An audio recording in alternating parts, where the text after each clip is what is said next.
For some people, the support and challenge model is a really interesting and useful thing to think about. What it says is that whenever we're particularly giving feedback, but it could be in general conversation as well, but whenever we're giving feedback, there are two things to think about. One is the level of support that we're giving with our feedback, and the other is the level of challenge. Now clearly, if we don't give any feedback, so we don't give any messages of support, we don't get any messages of challenge, then we're just not giving any feedback whatsoever. People will stay where they are, they won't develop, they'll get demotivated because they're just getting nothing back. Now sometimes some sales managers give lots of support but fail to give messages of challenge. And there are times when you may want to do this, but in general, what happens when all we do is give the supporting messages, keep telling people how great they are, it's nice for a while. It may motivate people for a while, or at least make them feel good. But generally what we find is that leads to people sticking in their comfort zone. Now, if they are naturally talented and they've got an easy role, you may be satisfied with that. Personally, I never am. And people who stick in their comfort zone, we know will get demotivated or lack of motivation at some stage.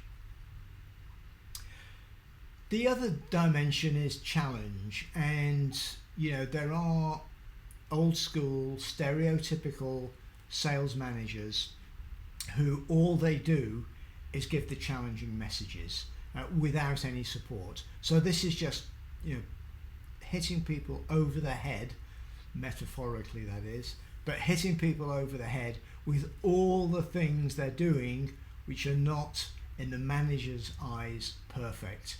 This has two implications. The first is, people are going to get frustrated, they're going to get defensive, they're going to get stressful. The other thing that's going to happen is that they will just stop showing you, the manager, what they're doing. They're apt to, somehow get out of taking you on accompanied customer meetings. They will be late for review meetings. They will say very little. The reason for this is that they're not getting any help, they're just getting beaten up with whatever they say. So they'll tend to hide away, would get frustrated, would get defensive, they'll form trades unions, things like that. Not at all healthy. So very clearly, what we want to do, if we're going to help people to learn and develop and be motivated, we need to be supportive of them, tell them what they're doing right in your view, but also we need to challenge them. All of us have blind spots. All of us don't always think through the consequences. For everybody, there's always a different perspective that we could engage. So just a simple model. I use it as a checklist to think whenever I'm in a feedback type session, am I being supportive, but am I being challenging at the same time?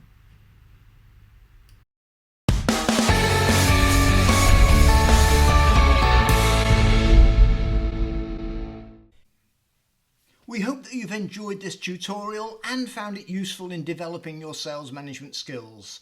It's one of a series designed to help aspiring, new or developing sales managers. Please subscribe to get access to all of the tutorials in the series and to get news of new ones added. You can also go to www.realsalesmanager.com, where you'll find lots of other activities and resources, as well as guides suggesting the best sequence in which to listen to or watch these tutorials.